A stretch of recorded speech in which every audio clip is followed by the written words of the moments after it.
Hey everybody, I'm down here in my humble little recording space, and I want to welcome you to week 2 of this Bible read through. Listen, we got into Genesis, we got into some Chronicles.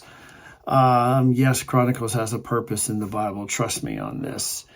And we're going to keep on going through Genesis, a little bit more Chronicles. Sorry, Tom. But pretty much from here, or at least next week, from here to the end of Genesis, we're going to get to the end of Genesis pretty much next week.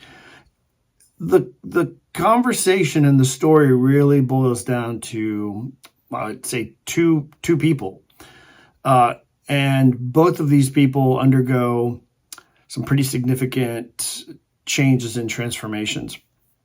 The first person we're going to be really focusing in on is Jacob, the brother of Esau. And Jacob and Esau are going to figure in a little bit next week. But really, it's really about Jacob, because that's the lineage that God's family is traced through.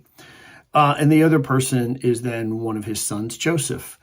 And as I said, we're talking here about the patriarchs, and part of this is just it's narrative, it's murky, it's stories, it's myth, not in the sense that it's not true, but myth in the sense that it's power. It's really a governing type of narrative for where God's people come from.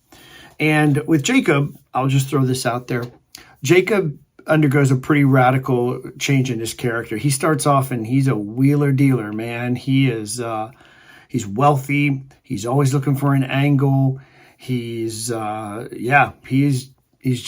a wheeler dealer. And then you see the change in his character over time, where he really comes to live into something that's bigger than himself.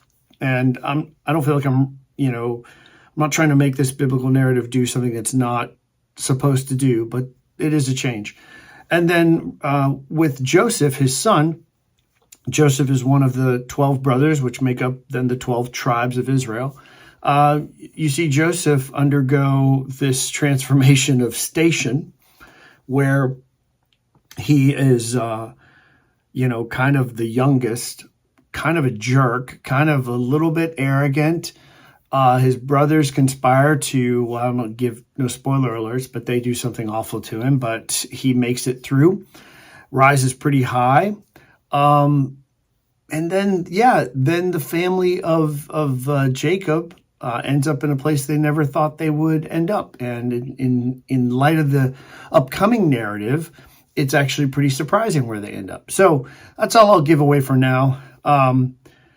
One other thing that I want to kind of throw out there, there's been some questions about, hey, can we maybe have a text thread where we can just kind of post some ongoing stuff?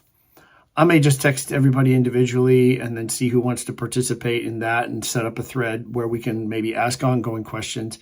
And don't hesitate to reach out. It's easier to do stuff like this when you feel like you're doing it together. I'm doing it, getting up every day, and it takes me about 5 to 7 minutes to read the text.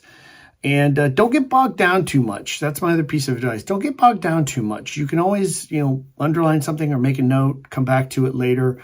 We're really not doing an in-depth Bible study on Genesis or any of these things. We're reading through the whole narrative of God's story, his mission on the earth. And so keep moving. That's what I would say. So anyway, that's all I got for now. I'm kind of hold my breath until we get to Job, which is the week after, which is probably going to be some pretty interesting reading for some of us. Until then, keep on going, keep the good work up, ask questions, reach out if you need to, and super excited. Talk to you soon. Bye.